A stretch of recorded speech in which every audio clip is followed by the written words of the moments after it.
Hello students. तो आज के इस वीडियो लेक्चर में हम डिस्कस करने वाले हैं applications of absorption. So quickly हम यहाँ पर 10 एप्लीकेशंस डिस्कस करने वाले हैं। The first application is gas mask. आपने जनरली देखा होगा जो भी वर्कर्स हाजार्डियस कंडीशंस में काम करते हैं, कोल माइंस के जो वर्कर्स हैं, they use to wear mask. Actually क्या होता है, these mask consist of the activated charcoal. And activated charcoal का क्या काम होता है, it use to absorb the poisonous gases over it. जैसे कि आपके कार्बन मोनोऑक्साइड है या फिर मीथेन गैस है, ये आपकी पॉइजनस गैसेस है। ठीक है, तो एक्टिवेटेड चारकोल क्या होता है, आपको पता होना चाहिए। Charcoal having the active sites, जिस पे आकर आपके जो पॉइजनस गैसेस है वो आकर एब्जॉर्ब हो जाए। ठीक है, तो जब पॉइजनस गैसेस एब्जॉर्ब हो जाएंगी, the workers can breathe the pure air. तो यहाँ पर भी आपका एब्जॉर्प्शन का प्रिंसिपल काम आता है गैस मास्क को बनाने में। सेकेंड आपकी एप्लीकेशन है कंट्रोल ऑफ ह्यूमिडिटी। ये कॉमन सी चीज़ है, आप सिलिका जेल देखते हैं या एल्यूमिनियम जेल्स होते हैं। जब भी हमें मॉइस्चर कंट्रोल करना होता है, वी यूज दीज एड्जॉर्बेंट्स। ठीक है, सिलिका या एल्यूमिनियम जेल्स। तो उससे क्या होता है, we can control the moisture, we can control the humidity. ठीक है, सिलिका जेल का क्या काम है, जो मॉइस्चर है एयर में, उसको वो अपने ऊपर एब्जॉर्ब कर लेता है। चलिए, थर्ड एप्लीकेशन यहाँ पर हीट्रोजीनियस कैटालिसिस। कैटालिसिस के बारे में आप डिटेल में पढ़ चुके हैं। कैटालिस्ट क्या होता है, एक सरफेस जिसके ऊपर एक्टिव साइट्स हैं, जहाँ पर आकर रिएक्टेंट्स एब्जॉर्ब हो सकते हैं एंड रिएक्शन का रेट हम इंक्रीज कर सकते हैं। तो कैटालिस्ट क्या है, एक वो सब्सटेंस जिसके ऊपर एक्टिव साइट्स हैं, जहाँ पर आकर रिएक्टेंट्स एब्जॉर्ब हो रहे हैं एंड रिएक्शन का रेट बढ़ रहा है। तो फाइनली कैटलिस्ट में भी आप एब्जॉर्प्शन का रोल देख रहे हैं। ठीक है, तो इस चीज़ को भी आप अपने वर्ड्स में लिख सकते हैं। कैटलिस्ट के बारे में आप कंप्लीटली पढ़ चुके हैं। फोर्थ एप्लीकेशन है यहाँ पर separation of the inert gases. ठीक है, अब जो गैसेस है, मिक्सचर है, फॉर एग्जांपल हमारे पास गैसेस का। ठीक है, अब डिफरेंट गैसेस जो हैं डिफरेंट रेट्स पर एब्जॉर्ब होती है किसी भी एड्जॉर्बेंट पर। कोई भी सब्सटेंस है, ठीक है, कोई एड्जॉर्बेंट है आपके पास, उसके ऊपर अगर आप मिक्सचर ऑफ गैसेस डाल रहे हैं, तो कुछ गैसेस हाई रेट से एड्जॉर्ब होंगी, कुछ बाद में एड्जॉर्ब होंगी। तो जहाँ पर भी आपका यहाँ पे डिग्री ऑफ एड्जॉर्प्शन डिफरेंट होगा, you can use that for the separation purposes. Clear हो गई बात।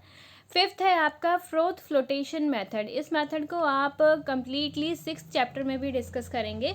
ये एक मेथड है for the concentration of the ore. Concentration of ore क्या होता है, जहाँ पर हम ओर को प्योरीफाई करते हैं। तो सल्फाइड के ओर्स को हम यहाँ पर प्योरीफाई करते हैं।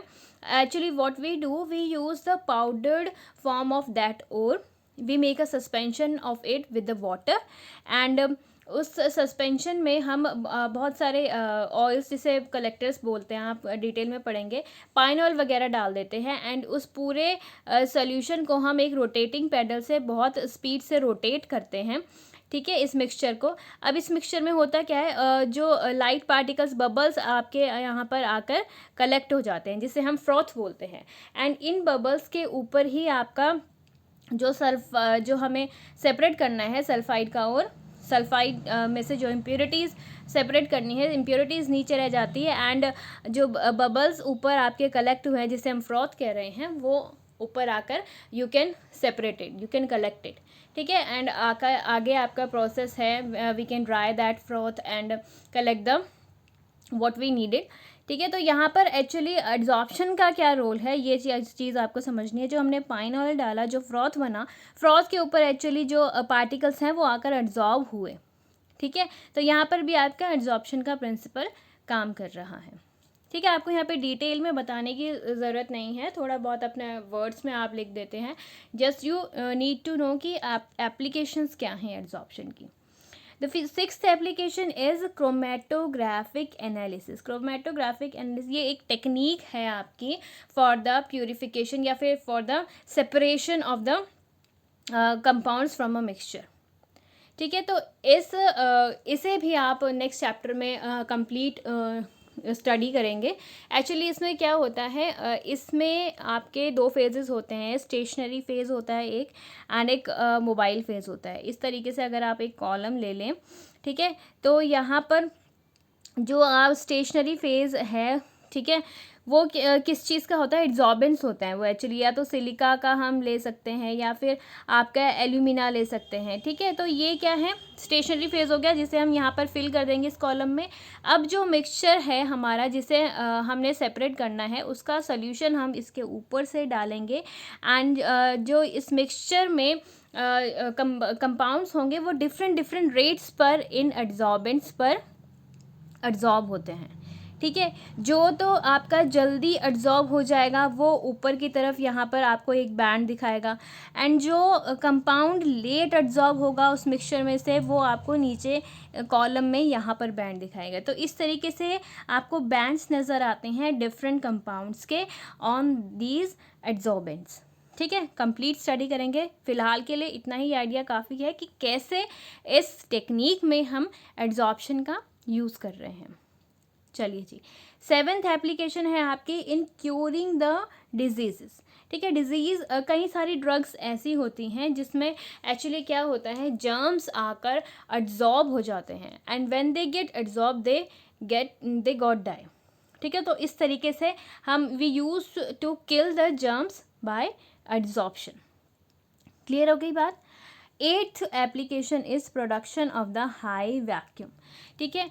जहाँ पर वैक्यूम आपको बहुत ज़्यादा चाहिए होता है, जैसे कि दीवार फ्लास्क है आपका, जो कि यूज़ होता है for the storage of liquid hydrogen. जब भी आपको लिक्विड हाइड्रोजन को स्टोर करना होगा, you need to ensure the high vacuum. बहुत हाई वैक्यूम होना चाहिए, वहाँ पर मॉइस्चर नहीं होना चाहिए, बिल्कुल भी ऑक्सीजन का कॉन्टैक्ट नहीं होना चाहिए हाइड्रोजन के साथ। तो क्या करते हैं, we use the activated charcoal, ठीक है। एक्टिवेटेड चारकोल क्या करता है, जो ट्रेसेस होते हैं थोड़े बहुत भी मॉइस्चर के on that flask, it use to absorb that moisture onto it, so we can ensure the high vacuum by the adsorption by making use of activated charcoal या फिर सिलिका वगैरह, ठीक है। नेक्स्ट एप्लीकेशन है आपकी dying of cloth. Cloth को जब आप किसी कपड़े को डाई करवाने जाते हैं, कई बार क्या होता है कि डाई बहुत वीक होती है या फिर डाई के पार्टिकल्स जो हैं वो क्लोथ पर आकर स्टिक नहीं कर रहे होते हैं। तो हम बहुत सारे ऐसे मॉडर्न्स यूज़ करते हैं, जैसे कि आपके पास एलम होता है, एलम जिसे आप हिंदी में फिटकरी बोलते हैं। It is a double salt of sulphate, ठीक है। तो एलम का यूज़ करके हम क्या होता है, जो डाई के पार्टिकल्स हैं वो आकर कपड़े पर अच्छे से स्टिक कर जाते हैं एंड क्लोथ जो है हम अच्छे से डाई कर पाते हैं, ठीक है। अब एक्चुअली ये हो कैसे रहा है, एक्चुअली वो डाई के पार्टिकल्स को कोएगुलेट कर रहा होता है, ठीक है। चार्ज का सारा खेल है यहाँ पर। तो इतना आप आइडिया लेंगे कि क्लोथ की डाइंग में भी आप एड्जॉर्प्शन का यूज़ कर रहे हैं, द मॉडर्न्स आप यूज़ कर रहे हैं वो एक्चुअली आपका एड्जॉर्प्शन का प्रिंसिपल यूज़ कर रहे हैं, ठीक है जी। 10th एप्लीकेशन है in the ion exchange resins. Ion exchange resins, या फिर आप इसे इस तरीके से भी लिख सकते हैं 10th को, for the purification of water, ठीक है, या फिर सॉफ्टनिंग ऑफ वाटर। कई सारे आपके पास इस तरीके के ग्रुप्स होते हैं, जैसे कि ये NH2 ग्रुप है, या कार्बोक्सिलिक ग्रुप जो होता है आपके पास COOH। ये क्या करते हैं, सेलेक्टिव एड्जॉर्प्शन करते हैं आयंस की, ठीक है। अब अगर सेलेक्टिव एड्जॉर्प्शन होगी, जो आपके ions which you do not require, वो आकर इन ग्रुप्स पर एड्जॉर्ब हो जाएंगे, ठीक है। And what you needed you will get this. Clear हो रही है बात। एक्चुअली क्या है कि आपके बहुत सारे पॉलीमर्स हैं जिनके पास ये प्रॉपर ग्रुप्स होते हैं, ठीक है, जिनके ऊपर सेलेक्टिव एड्जॉर्प्शन होता है आयंस का। एंड जहाँ पर भी सेलेक्टिव एड्जॉर्प्शन आ गया, ठीक है, that means you can use it for the separation purposes, ठीक है, या फिर for the purification of water. Clear हो गई बात। सो ये 10 एप्लीकेशंस आप यहाँ पर पढ़ के जाएंगे for the adsorption, for the applications of adsorption. इतना अगर आइडिया है आपको तो you can write these points by in your own words. So आज की इस वीडियो लेक्चर में इतना ही काफ़ी है। अपने नेक्स्ट वीडियो लेक्चर में हम नेक्स्ट इम्पॉर्टेंट जो टॉपिक है इसका कॉलॉइड्स वो स्टार्ट करेंगे। Till then make your short note students and all the best.